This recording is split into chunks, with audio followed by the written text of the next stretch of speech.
the value of one chanting and hearing that very chant. In your mind, that value should be very high. Because it's a fact, there's nothing more valuable than that. Your whole day you ask what all you did, can anything value that? Cannot. If you have understood this Krishna consciousness philosophy, if you have understood that Krishna is descended on your tongue, if you have understood that he is the Surya of Satchidananda, if you have understood that he is come here just to flow mercy into us, then the value will be very high. If the value is very high, what is the consequence? You will not leave one nama also. Suppose somebody gives you a bundle of 2000 rupee note. That bundle is 100, supposed to contain 100, right? Now, will you just accept it or you will count it? You will count it. 1, 2, 3. If one is missing, chalega. Approximately let me count.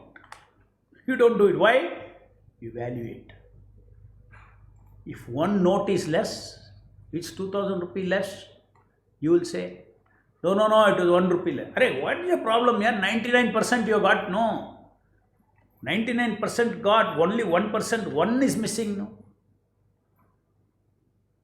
No, I want that. In the same way, each bead of concurrent chanting and hearing, no bead should go without concurrent chanting and hearing. No bead should go without mindful chanting.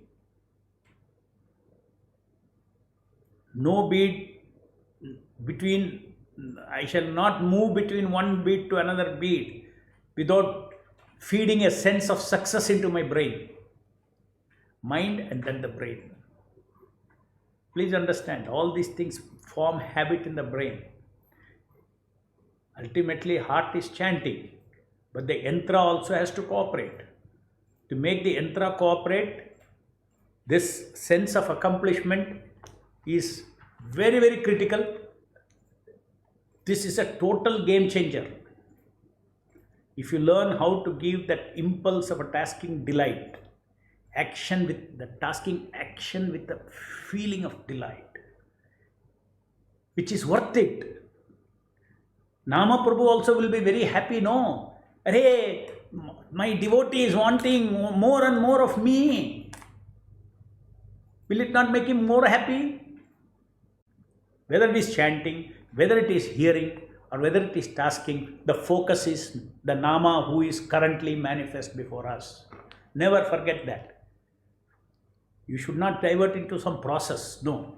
Whatever we do in chanting, in training and finally also, let us say background feeling. Background feeling is in the background, but for whom?